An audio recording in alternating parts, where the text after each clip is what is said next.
This is Johnny Dosco. Stay tuned for another Scoresheet podcast. Holy Kadelka! Hello, and welcome to another Scoresheet podcast. This week we have what's turned into a frequent guest this year, Todd Zola, back with us. Hi, Todd. How are you? Doing great, Jeff. Yourself? I'm doing well. Todd has been a fantasy expert for a lot of years now. He's one of the original folks at mastersball.com and is still at that website. And he writes for a number of sites. He's done work for ESPN and Major League Baseball. And he's won a lot of leagues over the years, which is why I like having him on. And you're looking forward to this year, aren't you, Todd? Yep, looking forward. I'm going to be writing for ESPN again and Baseball HQ and Fantasy Alarm, Roto Info. They just merged with Fantasy Alarm and DFS Edge, and of course, Masters Ball, my home base. No place like home. Yeah, you guys have been doing mastersball.com for a long time. That's one of the sites that I actually shell money out for because I like it so much. You know, one thing I wanted to talk about today that I don't know in my podcast I've ever really talked about is this idea of drafting players based on position scarcity. You know, I've been one of those guys that over the years kind of drafts a lot of shortstops and second basemen and third basemen really early in the draft, even though there's first basemen and outfielders with better projected numbers. And I've been reading your comments and Jeff Erickson over at RotoWire talking about not giving players positional bumps. So I thought I'd ask you what your thoughts are a little bit on that. I agree with Jeff, or maybe he agrees with me, or great minds think alike. I don't give scarcity points because I don't believe the concept exists from either a mathematical, nerd type area or from a practical, realistic playing the game angle. In either case, I can do mathematically show you why I don't think it exists, and I can sort of give you an anecdotal reason through a draft why I don't think that you need to, as you suggest, jump a shortstop up over a first baseman or an outfielder that has lesser stats because he's a shortstop or second baseman.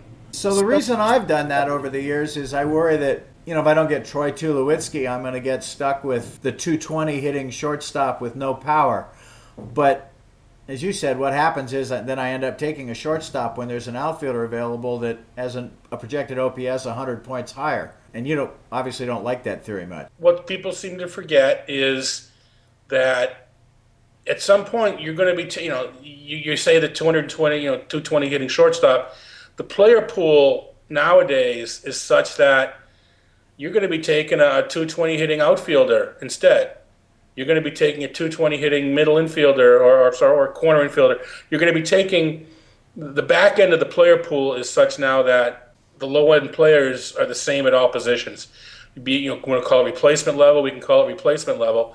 The replacement level of all the positions nowadays is pretty much the same, and that's the difference. Is that you can't gain an advantage by getting an outfielder. Now, having said that, people are saying, well, I go through my drafts and there's always an outfielder that's better than a shortstop at the end. That's as much a selection bias as it is anything else. That's a matter of differing opinions on players in the pool. At the beginning of the year, projections versus the end of the year, actual stats. The end of the year, the actual stats are that the replacement players are all the same. Because there's so many more outfielders, chances are there's going to be someone I like. I think that Andy Dirks is going to play more than you think that Drew Stubbs is going to play or something like that. And there's always outfielders available. So part and parcel to what I do is, I'm going to take 5 outfielders and 2 first basemen and a corner infielder with my first 8 picks. I still want to take advantage of the fact that I'm going to like some outfielders more than everybody else at the end. So I'm going to have a couple spots open for an outfielder and a utility. But I'm not going to give up stats early on an outfielder to take a shortstop because somewhere along the line, that whole selection bias, I got 23 picks in a standard league. One time in those 23 picks, I promise you there's going to be a shortstop on my board that's going to be pretty much at the top of the board. It doesn't have to be the pick 1. And if it's pick 15, it's pick 15. But at some point in that long draft, there's going to be a player at every position that I've got ranked at or near the top of my board. So maybe that's the answer. I'm living in the past when I'm thinking that the 45th outfielder is going to be far better than the 13th shortstop, given that you take 3 or 4 outfielders for one shortstop. So the average draft's going to have 4 times as many outfielders picked. Part of it, multiple position eligibility now. There are more players that play multiple positions. You've got the middle, the corner. Keep in mind, we may have talked about this in past years. I know we've talked about it sitting in the stands at the AFL. Major league lineups used to be, 15 hitters and 10 pitchers. It just gives you a lot more position players from which to choose. Now, you follow regular baseball, there's some teams that get 12 hitters and 13 pitchers active on any given day of the season, which is, the way they had to do it because of the way the game's structured. But what it means is there's 12 people playing, and there's going to be more multiple position eligibility among those 12 players. That impacts the pool as well. You get a lot of second base outfielders, or you may have a lot of infielders playing the utility role in a standard league that used to be an outfielder, something like that. That is part of it. It is mathematically the replacement level used to be much different. Now, we haven't talked catchers yet. Catchers, it still exists. Catchers, at least mathematically, you still need to give a bump. A fewer amount of home runs from a catcher is equal to a greater amount of home runs from another position player. Not much you can still say, but with catchers, it's as much strategy as anything else. Injury, wearing down, so there's other factors involved in it, the nuances of drafting catchers other than just numbers. Yeah, I think with catchers, I kind of like the not putting all my eggs in one basket and spending a really high pick on Posey or Maurer, because the chance of injury, and even if they don't get injured, they get 400 at bats maybe in a year. So I kind of like to take 2 catchers later on and have 2 of them that will hopefully give me decent numbers. And that way, if they each get 300 at bats, I've got my 600 catcher at bats. Right, and if he gets hurt, you're replacing a lesser catcher. You're replacing him with a replacement, but you're not replacing Posey's stats. You're replacing Aaron Sibia's stats. So you're replacing, something like that. So I like. I mean, we didn't talk about too. It folds in the whole scarcity thing.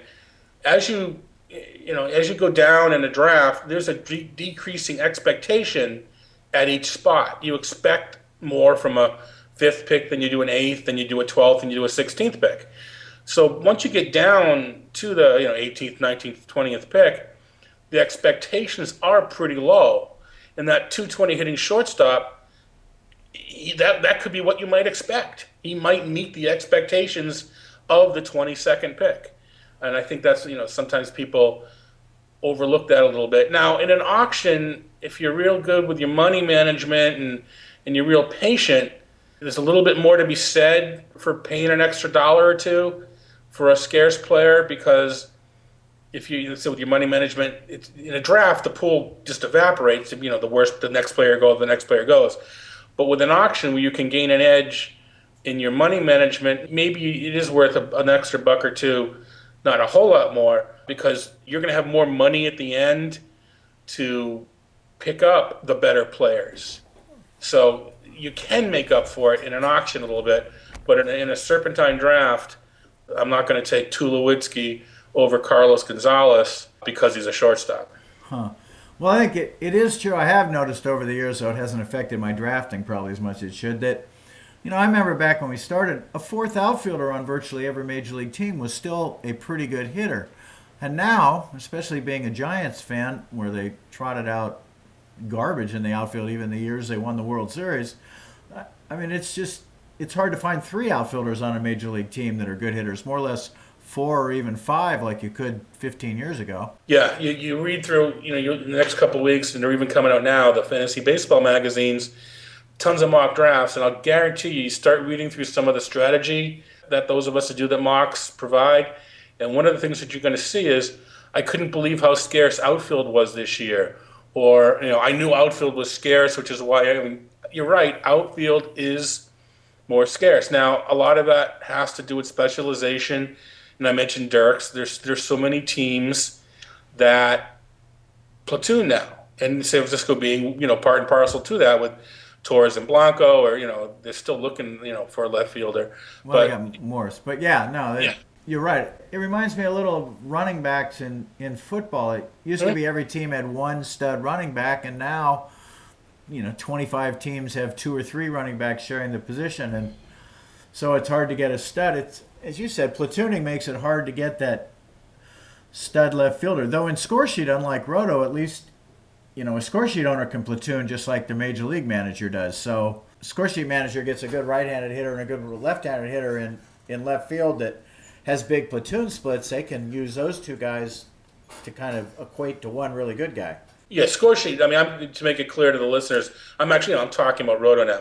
In score sheet, because of what you're talking about, sure, give me the stud infielder, and then I will build an outfield of pieces, and I'll use OPS splits to build one player that's as good as my stud infielder. Completely different animal. You can't really do the same now. Some rotisserie games with daily moves, which there are now, you can do this a little bit more. And if we were talking about a daily league, I might say get your infielder that's better, and then look for Andy Dirks and Drew Stubbs as a pair together to keep the same name, lefty righty, to keep the same sort of names together, or even a real life platoon. One of the two is going to be playing on every single day. In the old-fashioned roto, where you put the guy in there and you don't get to take him out for the entire week, that's a different story. Yeah, maybe that brings up kind of a good point when people are reading fantasy magazines or fantasy advice on the web. It's certainly true that strategy for Scoresheet is different than strategy from Roto. So maybe this discussion kind of points that out in a different way than I usually talk about. That because you can platoon easier in Scoresheet than you can in Roto, that's one thing to keep in mind when you read articles. And certainly the other things are things like steals and pitcher saves are much more important than Roto. But we've gone over that time and time again. I think most Scoresheet owners now realize the dollar values for Roto that count steals or runs scored really high don't apply to Scoresheet. Oh yeah, I mean in general, regardless of its Scoresheet or DMB or whatever, know thy rules. Absolutely, the difference between a trade and a no trade, the difference between fab and waivers. I mean, these things can impact your strategy because you want to improve your team as the year goes along. That should be part of your strategy, is to have your team better, on the last day of the season than it was on the first day. And how you set yourself up to do that, starts from the draft and goes through the season. So you got to know your rules regardless of the situation. Yeah, that's a good point. I know we always, every year at the end of the season we play the playoffs, and I get calls from people saying, hey, I won 12 more games than that guy did this year, but he beat me in the playoffs. What's up? And I point out that the guy that beat him did exactly what you said. He had a much better team at the end of the year, which is important for the playoffs, than he did at the start of the year, because the playoffs use the roster he's ending the season with. And so he may have lost a lot of games in April or May and just squeaked into the playoffs, but then he's got a really strong team at the end, so the one-loss record doesn't matter. He should win the playoffs because he has a better team at the time the playoffs are going. Here, I'll give you a perfect example for Scoresheet. This is still a huge weakness of mine and why I don't make a lot of trades. You're going to get a trade offer, this player for X round of the draft. Well, that's not just a number. Some of these guys, as you know, that's the first pick in the third supplemental, And, that's when, the first pick of any in-season supplemental is when you can get a guy that emerges. So it's not just like, it's a big number, it's a crappy player. When you're offered a trade, you have to know in Scoresheet exactly, the number of keepers and what exactly that round translates to. It's not, the 42nd pick may be, better than the 41st. If the 41st was the last pick in a monthly supplemental, and the 42nd is the first pick in the next month's supplemental. And if I'm saying it right, you probably can embellish a little more, but know thy rules. No, that's exactly right. I think that the smart owners know that. If you're in a continuing league, that first pick in the June supplemental, what we do for most of our leagues, all of our public leagues, and now most of our private leagues do this, we have 5 drafts, 1 a month during the season of 2 rounds each. And that draft in June that we hold right after the Major League Baseball amateur draft, if you're in a keeper league, the first pick in that draft means that you get the guy that was the first pick in the Major League Baseball amateur draft. So that pick might be worth, even though we call it, say, around 43, it might be worth as much as around 23. Yeah, and it took me a little while getting burned on this before I make a trade. I have to go back and figure it out. And like I said, then you make the mistake of, is a round 9 pick the ninth pick in the actual draft that you use at the end of the year, or is that like the first pick that anybody makes because the first 8 are considered keeper? So, it comes down to semantics. There's a whole bunch of things that, you really need to, make sure you have a handle on before you, if I first see a score sheet, I would accept a couple of trades without, and I didn't realize what round I was actually giving up. And then I had to slow my roll and figure, oh, geez. And then you learn too, why can't I do this to the next guy? So. Yeah. Instead of being a guppy, be a shark. Yeah, there you go. Yeah. Well, Ron Chandler over there at, all those years he ran BBHQ, one of his mantras was the draft is just the start of the process. It is not show up. All these people that they do a ton of preparation for the draft, put in hours and hours knowing every single player. And then when the draft's over, they just kind of put it on cruise control. And as he said, if winning is what you care about, that is not the right strategy. I don't have the exact numbers. It's a study in progress, and it sort of relates to target drafting. When you go into a draft and you draft towards attaining a certain number of home runs, stolen bases, etc., you only draft approximately 70% of the stats that you accrue by year's end. No, there's injury, there's that sort of thing. But, so, it's I'm sort of trying to pose an argument against target drafting. I don't do it anymore because I don't think you build a better team if you're drafting toward targets or if you just take the guys that you think are best at your turn. I've got some numbers. It's from Greg's League. It's from the NFBC because there's not a whole lot of places out there where you can find so many like teams in one format to make the comparison to have it worthwhile. So when he's got 15-team leagues with 400 teams, you can make the comparison. And what I'm finding is you're drafting between 50 and 80% of your stats on draft day, and the rest either come from reserves or free agents. And I'm trying to figure out, is there any correlation between what you draft and how you finish? And so far, there's not as much of a correlation as one may think. But then in Greg's leagues, it's hard because you are drafting a pretty significant amount of reserves. So a lot of these stats come from reserve. So it's kind of to figure out exactly where it goes. But the point being, you're right, it does not end on draft day. You've got 26 more weeks to better your team. Yeah, it's an ongoing process. Well, and it's more fun if you're paying attention, I think, too. I mean, we could talk about all the winning and all that, but for an awful lot of people playing fantasy, I know when we first started Scoresheet, our main point to friends who were like, what's fantasy baseball? Because I'm talking 1987 when, we weren't trying to convince people Scoresheet might be more fun than some other fantasy game. We were spending most of our time telling people just plain what fantasy baseball was. Our main point to them was, hey, the bottom line is it makes reading the box scores in the morning's paper much more fun. Or when ESPN first got started, we'd tell people, hey, if you're going to watch SportsCenter, it's a lot more fun to watch SportsCenter if you're playing fantasy baseball and you see your guy hit 2 home runs. Sure. I mean, right nowadays, it's especially with football on the Red Zone channel, but nowadays, it's as you're watching MLB TV, you get to watch your guy at bat at that time.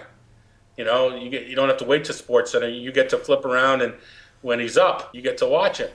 So it's would be it Scoresheet or be it anything else. Yeah. No, I think winning's fun. We all like to win. I don't know anybody that really would just as soon lose as win. But I think also it's just true that it's fun to see how your players are doing, and it's a little more fun if at the same time you're in the pennant race, because if you're 22 games out of first, it's a little harder to get excited about your guy hitting 2 home runs. Well, the high stakes is sort of, become in vogue in the dailies. But if there ever were a law enacted, and I'm air quoting here, if fantasy baseball were illegal, that doesn't mean that your home league's going away. You're still going to play your home league. It just means, unfortunately, that some of the pay-for-play, and I'm not saying it is going to go away. The point I'm making is I'm trying to back Jeff here, is there are a whole lot more people out there doing this for fun than they are for profit. So, don't get all goofy about, oh, no, they're going to make it illegal, and you're still going to be able to do just what we do, even if if we have to go to USA Today and grab the stats once a week like we did, back in the day. Well, that's what we got to do. But trust me, your home leagues ain't going nowhere. No, people will be playing fantasy. It's just whether. I don't want to, misinterpret. I don't think there's any problem with the pay for play either. But it's just the point being, there's a whole lot of this. What are the FSTA numbers? 10, 13 million people playing. Yeah. We're talking thousands that are playing for money. I think that there's a few out there that are in this just to be able to brag over the water cooler. Oh yeah, I mean that's still, to me, I don't play any leagues with money. I just like being able to call up my high school buddy from 30 years ago and saying, "Hey, I beat you this year. First time in 3 years, but I finally did it." Right. Yeah. Hey, well, Todd, it's been great talking to you. We've talked a lot, and I'm sure we will talk more this off season. You know where to find me. I got to do a little bit of an update for my site today because it's Friday and there were actually a couple of moves this week, so we got to get those updated projections out there. Yeah, so you're talking mastersball.com. I am talking mastersball.com, my platinum projections, and right now we talked a little bit about NFBC. There's a bunch of NFBC drafts going on, so I try to keep them updated once a week and get the most recent information out there. And there were some signings, and I don't think there were any trades, but there's been. I wish Tanaka, as we talked about, I wish Tanaka would sign already because there's going to be some dominoes to fall. But there were a few people that signed this week, and even though they were minor roles, they are going to impact certain back end jobs and stuff like that. Oh yeah, and the Scoresheet player list comes out January 21st, and then once those come out, private leagues start turning in keepers. The public leagues keepers are due the first week of February, which is only a matter of 3-4 weeks away. So it's definitely not too early to start thinking about projections and playing time and keeping up on what trades and free agent signings might impact some of the players on your team. We just get the note, please don't make any trades until all the teams are committed to being back. And we got that thumbs up from the commish, so trades are flying this week. Yeah, well, that's a good thing. Oh, absolutely, yeah. Yeah, now we don't mind people making trades if they're both coming back, but once in a while we get someone that, makes 2 trades with his buddy and then says, oh, I'm not keeping my team. We frown on that pretty strongly.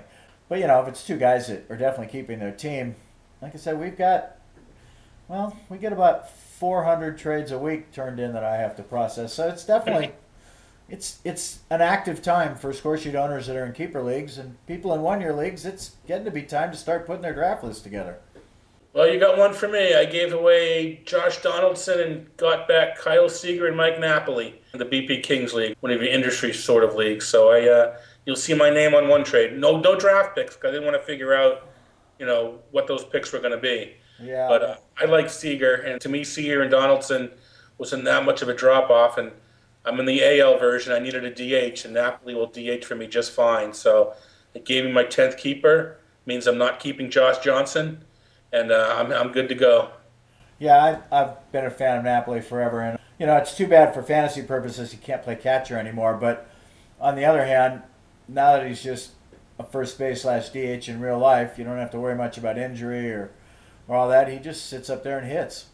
Yep, I got Freddie Freeman on this team as my first baseman, so between defense and that's not going anywhere. But I'm going to be struggling for a pitching staff, but I'll put up my 10 hitters against anybody's 10 hitters in this league and maybe hopefully get lucky with pitching or trade for pitching and, make the playoffs and see what happens. There you go. Once you make the playoffs, then you got a good chance. Hey, well, thanks for chatting with me, Todd. I appreciate it. All right, we'll talk to you soon. All right, thanks.